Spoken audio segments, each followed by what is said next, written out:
a lot of people are experiencing real enhanced alertness right now, really scanning their environment and even unconsciously taking in data that's inspiring this kind of hypervigilance to environment and to stressors. And so what I wanted to talk about today is that it is happening. It's happening for me.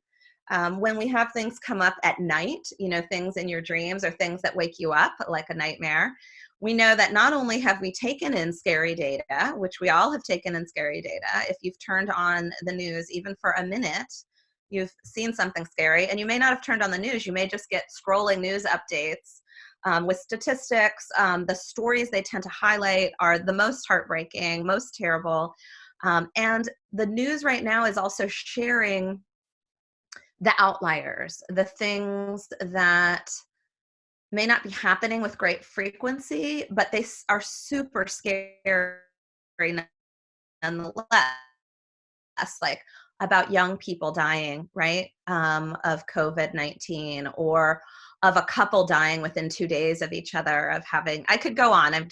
This is meant to give you resources to help you with what's going on in your body, not add to anything that might induce more fear. But I will say, I one night woke up in the middle of the night and I had a sore throat and I felt a little warm, and I was like, oh my gosh, I have it. I know I have it now, and I'm going to give it to my family. And I have a pretty big family. I have 4 kids and a partner. We're all in quarantine, and all of these kind of fears came out. And of course, it was allergies and the symptoms of premenopause that unfortunately I have from time to time. And so it had nothing to do with what was actually going on, but I was scanning and looking for, when do I need to stop connecting even with the people in my home? When do I need to take this measure to stay safe? And because I posted a little bit about this morning, I had a lot of people write to me publicly and also privately, sharing stories of the types of things they were experiencing. And a colleague of mine from down in North Carolina wrote, yeah, I had a terrible dream the other night, and the dream was all about me being intubated because I was in the most dangerous phase of having COVID-19, and it was like an imminent kind of, can I even breathe type of feeling.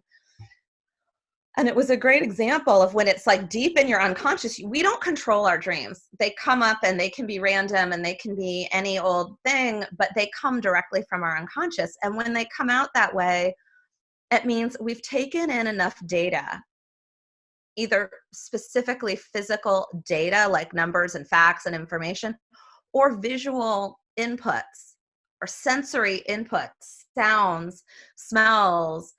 And those inputs have then ended up telling our bodies that we're in danger. And you know what? Our bodies are amazing. They're actually built to survive and thrive and transcend even the most challenging of situations. It's not even that we can control that. It's the way that we're actually built. And so the first thing I want to say, if you are having those types of experiences, like I've heard from so many, and it's not just nightmares, it can be thoughts even just during the moment, or scanning and sensing what's going on in my body, that those things are normal, first of all, because it's better. It's more adaptive that when your body feels and takes in danger, that it responds to try to protect you, than a response where your body says, ugh, it doesn't matter. I see all this dangerous stuff, but whatever. There are other problems there that fall into the mental health arena, something that I'm passionate about. And so if you do have this overprotective, hypervigilance, super alertness, it just means that your body's working the way it was designed to work. And so that's the first message. The second message is it always comes out of some type of information that your system has taken in that causes fear and then indicates danger. And so that constant scanning then can have an impact, even if it's normal.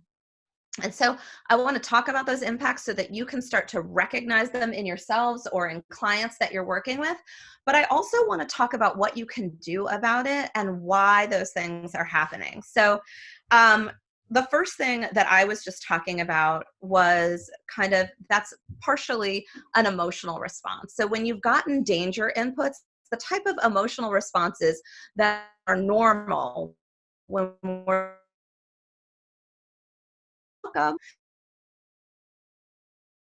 feel, we might feel anxious, right? Anxiety usually comes when we're being protective to ourselves. Um, we might feel panic, or we might feel worried about what's going on. Those are some emotional responses that are normal when we get a sense that we're in danger. But we have reactions on other levels too. Physical reactions that are normal are things like increased heart rate, shallow breathing. These come about when you feel fearful, or even sweating, like palm sweating, body sweating. And those are normal reactions to when your body's in that high alert mode. And um, then there are behaviors. So when you're in high alert mode, it's normal to react to sounds, sudden sounds. You might have a startle response. Your body might actually be jumpy, and that's normal. Other things like, if you have a sense of danger, you might be more hostile in relationships, or even a little more volatile with other people. I can share, because we go out and walk our two pretty big dogs regularly, because I live in the city. And the city, there are a lot of people around. I live pretty close to the downtown part of the city. And what people have taken to doing, aside from wearing masks, is using all different parts of the sidewalk or people's um, walkways up to their homes, or going in the bike lane, just to maintain the 6 feet of distance from one another. And so people are just doing the best that they can to find space. And I'll just share, a few days ago, I was doing something like that because, 3 runners were coming along, and I knew there wasn't going to be space for all of us. I stepped outside of the cars and I was walking in the bike lane, and a woman, also in her mask, on her bike, went by. And it is a bike lane, but we're in a special time and there were no other cars on the road. So there was plenty of room for her and I to do 6 feet as well.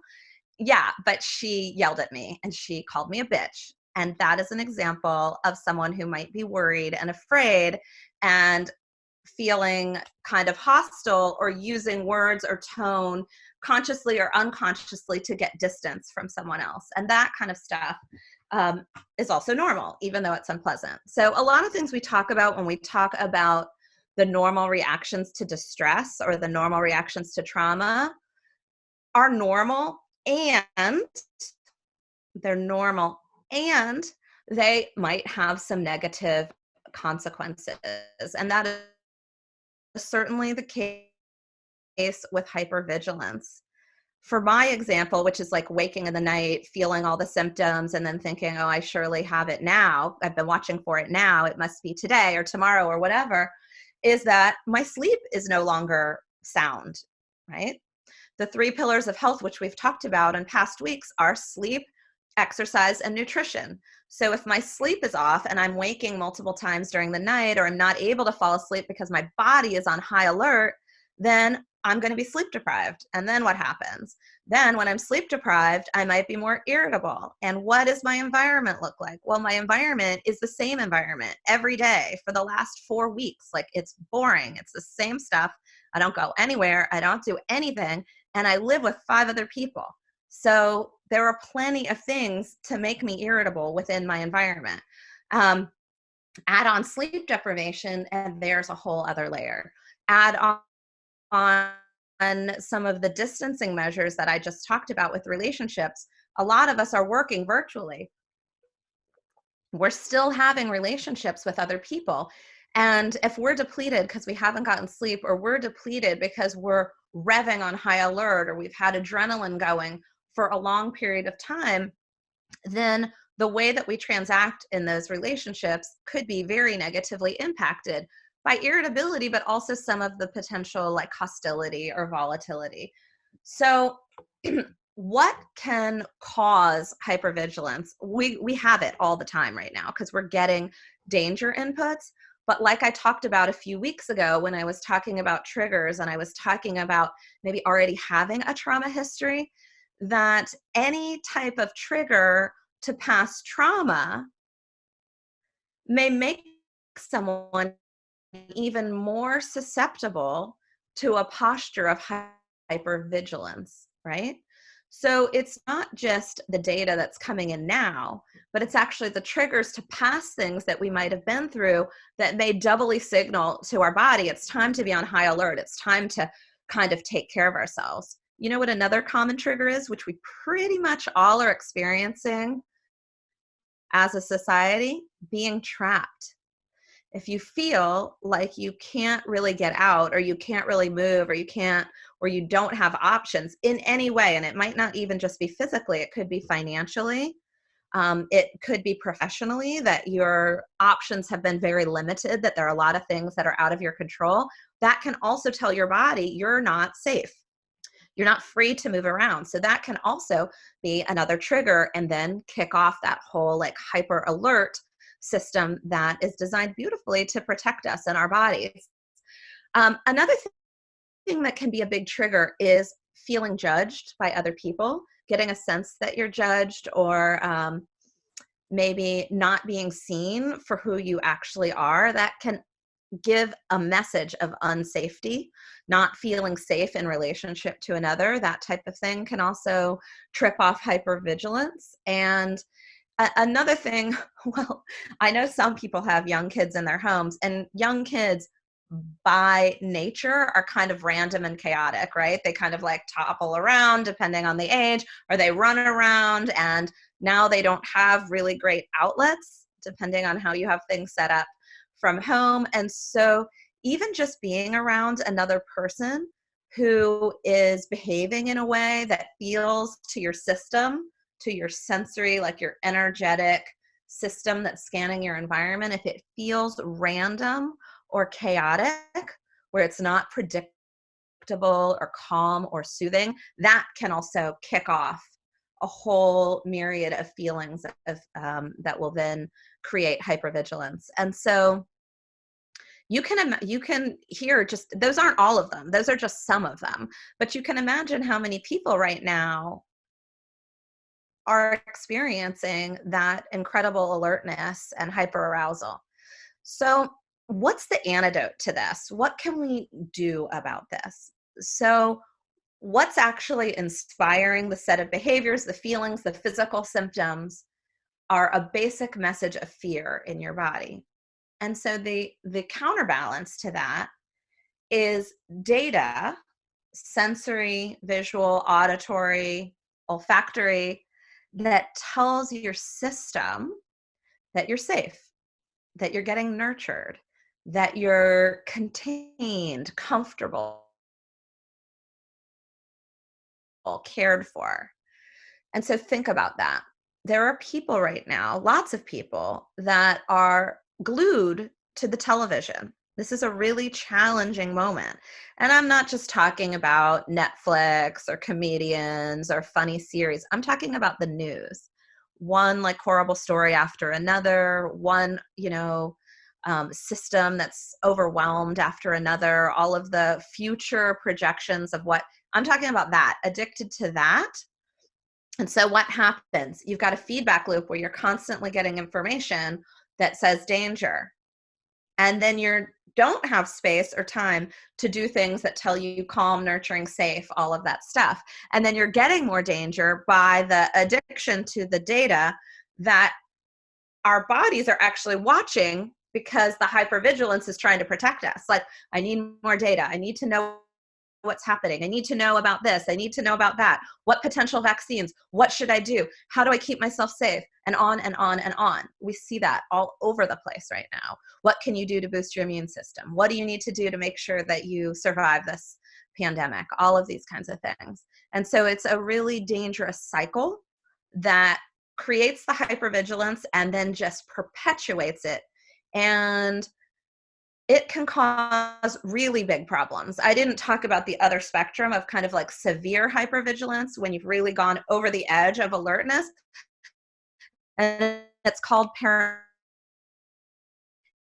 everything starts to trigger fear. And what do you see in behaviors when it's on that extreme end of the spectrum of, hyper arousal?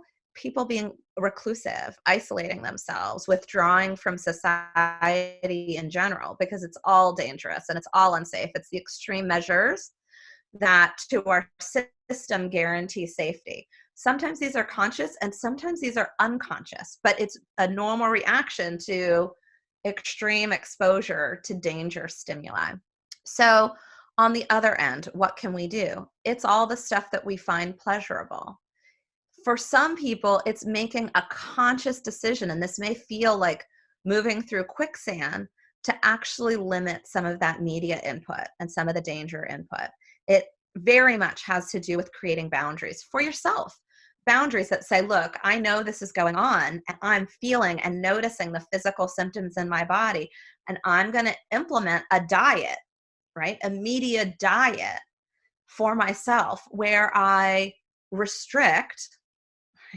For someone who works a lot in compulsive behavior, and we try to stay away from restriction and dieting and those types of words that are more punishing, but a conscious rationalization of media.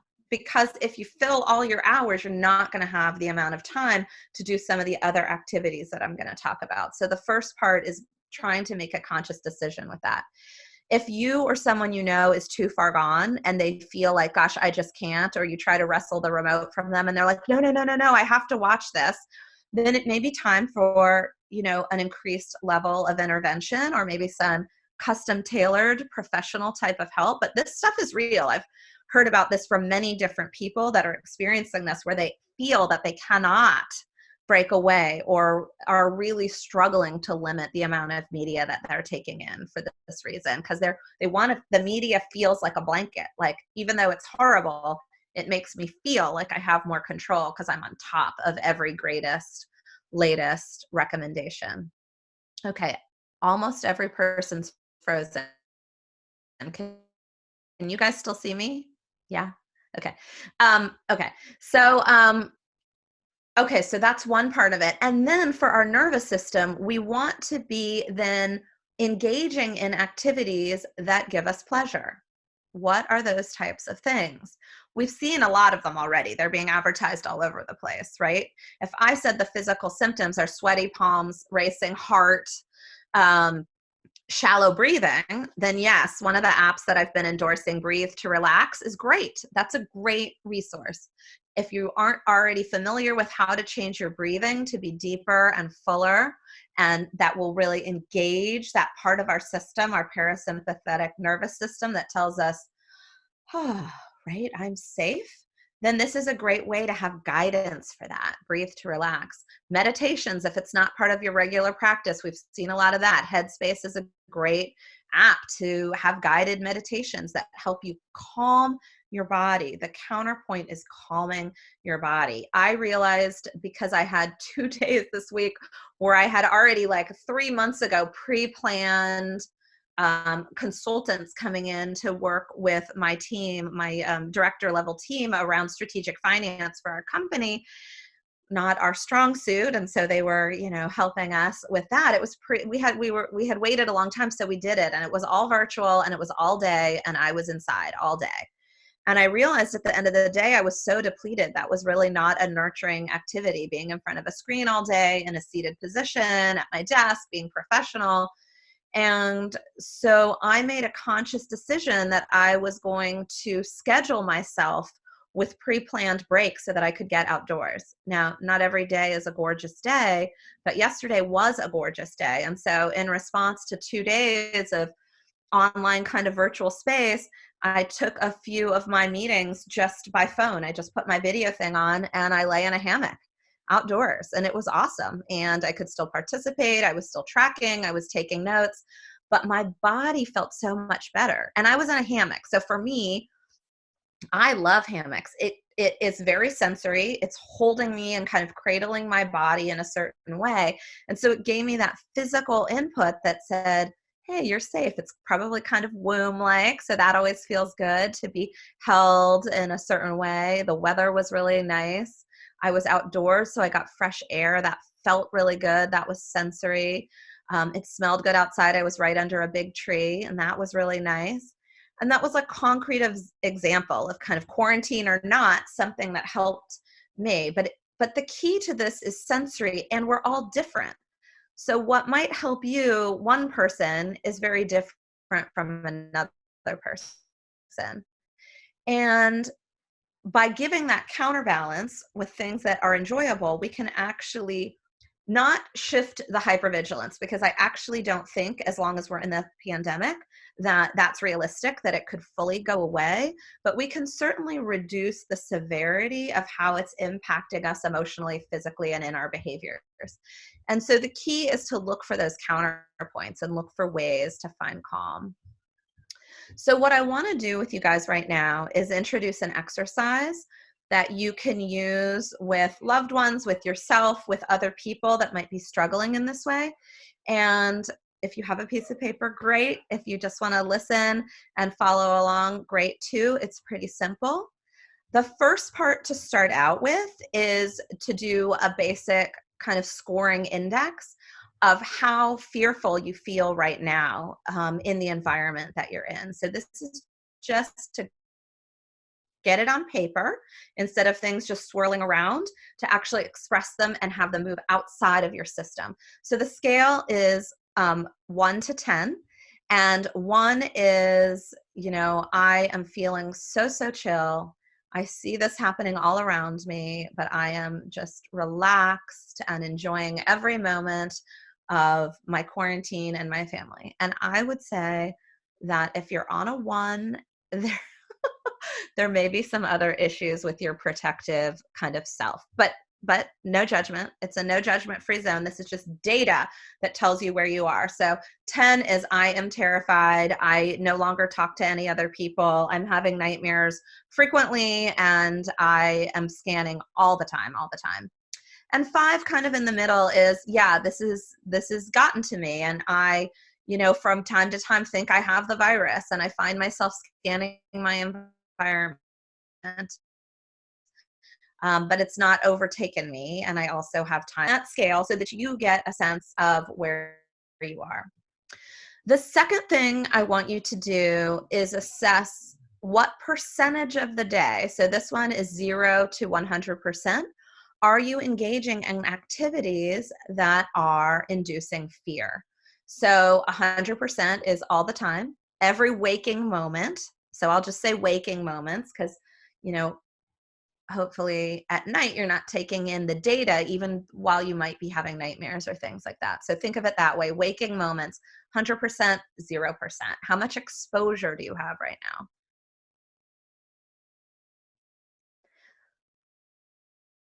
And then the third thing is, I want you to, if you're somewhere like most people between 2% and 99%, that means that some of the time you're either in a neutral space in terms of taking in data, or even a pleasurable space in terms of the data that you might be taking in. I see that Carolyn has her dog with her. I have 2 big dogs, and I get a lot of pleasure with playing with them and petting them and being around them. And so it's just thinking about, like, what are my other pleasurable activities? What percentage of the day am I actually engaging in pleasurable activities? And the number 3 is to list them. So it's a full inventory of everything that gives you pleasure that you've been engaging in during this time period.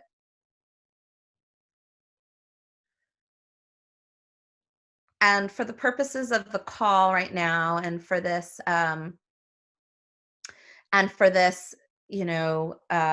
inventory, you might not get through the type of exercise that I'm talking about, because we're going to move on from this.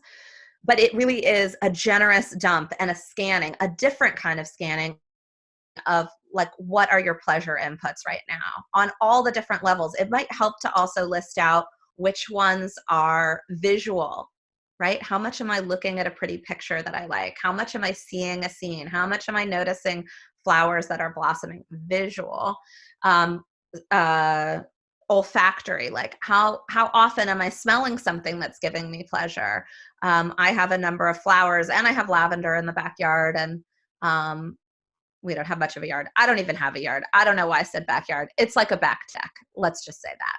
But, how much am I taking in olfactory data that's giving me pleasure? I'm smelling things. Are there things baking? I understand that there's a run on flour and other resources because everyone's taken up baking during this time in quarantine.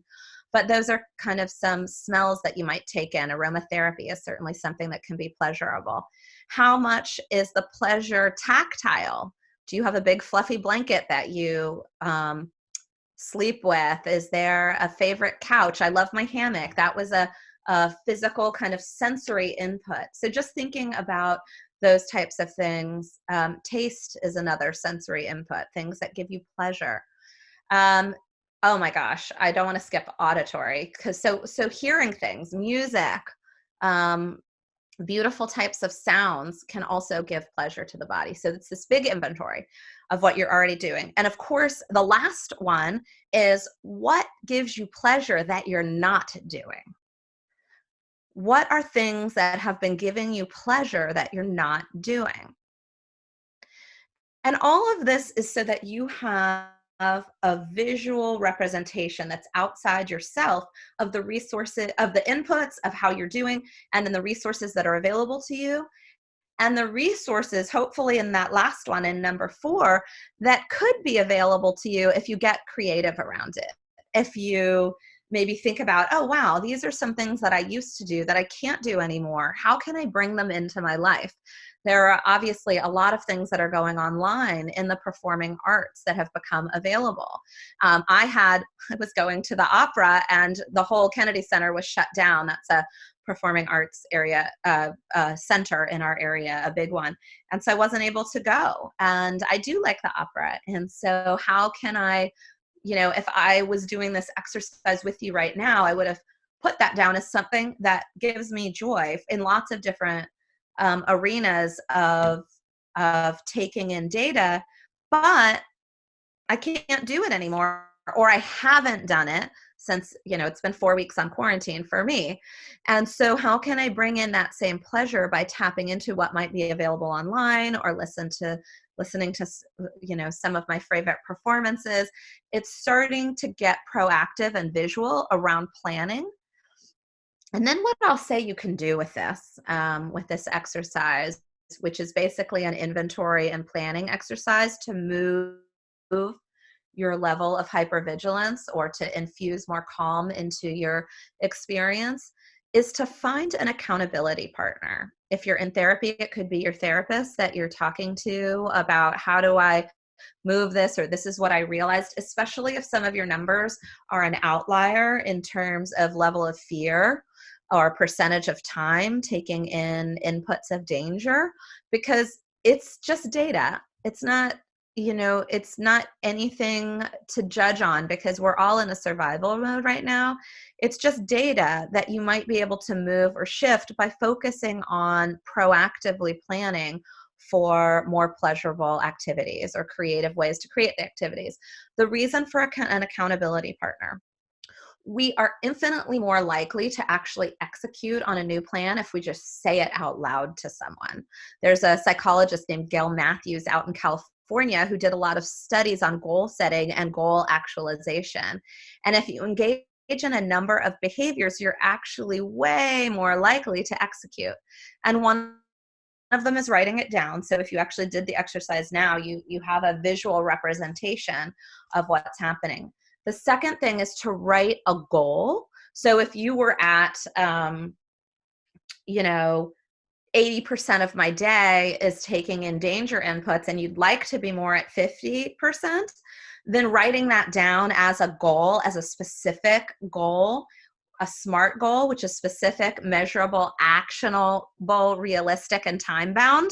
If you write it that way, like I would like to be down to a 50% marker by next Friday, and it feels realistic based on where your first marker was, then that's a SMART goal. And writing it down is the second step. The third step is finding an accountability partner and saying it out loud And then the last step that makes it very likely that you will be successful is to set up a regular cadence to check in with that accountability partner.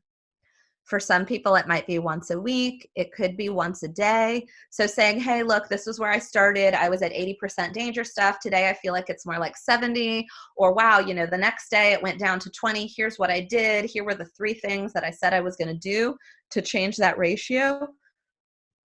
When you have that kind of cadence according to her research and you did those 3 steps, you're much, much more likely to be successful with reaching your